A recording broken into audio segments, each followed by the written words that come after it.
ಇತ್ತೀಚೆಗೆ ರಾಜ್ಯದಲ್ಲಿ ಯುವ ಸಮೂಹದಲ್ಲಿ ಅತಿ ಹೆಚ್ಚು ಹೃದಯಾಘಾತ ಪ್ರಕರಣಗಳು ಜಾಸ್ತಿ ಆಗ್ತಿದೆ ಅಂತ.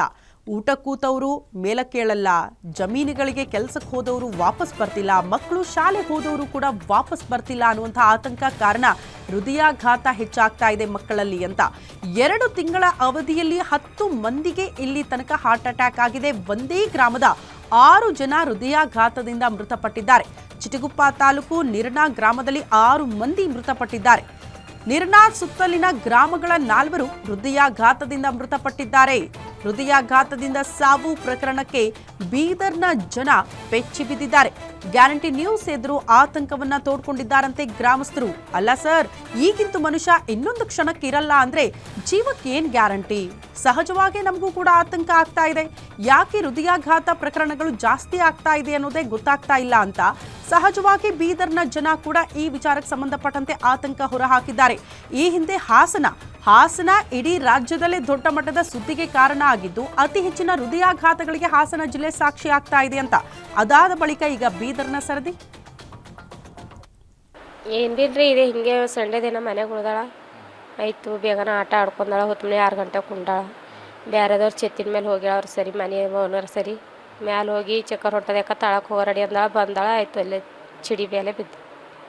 ಹಾಂ ರೀ, ತಾಳ ಬೀಳ್ಬೇಕಾದ್ರೆ ದವಾಖಾನೆ ಹೋಯ್ದಾರ ಅಂತಕಿ ಏನು ಬಿಲ್ಲಮ್ಮ ನಿಮ್ಮ ಮಗಳು ಅಂತ ಹೇಳಿ ಹಾರ್ಟ್ ಆಗ್ಯದ್ರಿ ಅಂತೇಳಿ ಹೇಳ್ಕೊಳ್ಳೋದು. ಏನು ಬಿಲ್ರಿ, ಇದೆ ಹಿಂಗೆ. ನಿರ್ನಾ ಗ್ರಾಮದಲ್ಲಿ ಈ ತಿಂಗಳದಲ್ಲೇ ಹಾರ್ಟ್ ಆಗಿ 4 ಜನ ತೀರ್ಕೊಂಡ್ರು. ಹೋದ ತಿಂಗಳಲ್ಲಿ 3 ಜನ, ರೀಸೆಂಟ್ ನಿನ್ನೆ ಮತ್ತೊಬ್ಬರು.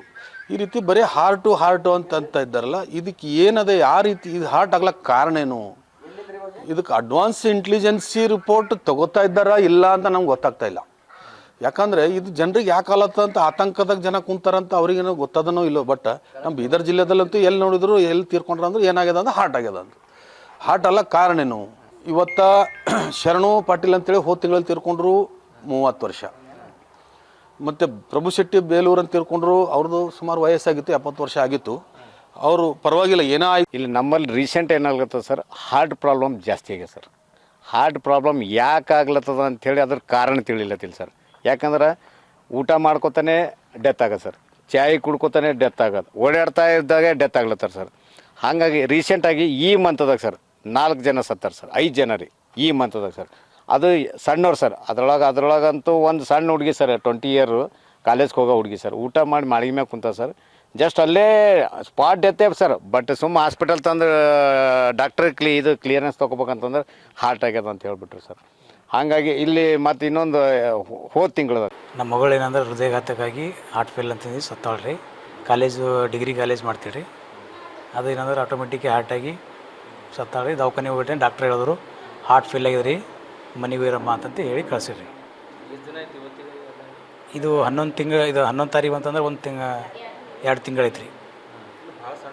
ಸಣ್ಣ ವಯಸ್ಸದಾಗ ಆಗಿದ್ರಿ, ಏನು ಗೊತ್ತಾಗಿಲ್ಲ. ಇದು ಆಟೋಮೆಟಿಕ್ ಹಿಂಗಾಗಿ ಗೊತ್ತಾಗಿಲ್ಲ. ಇದು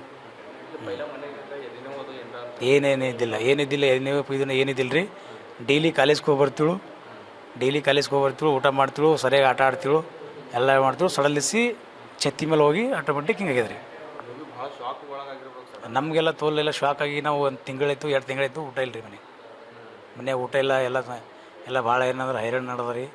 ಎಲ್ಲ ನಮ್ಮ ತಾಯರು ಏನಂದ್ರೆ ಭಾಳ ತಾಯರು ತಂದು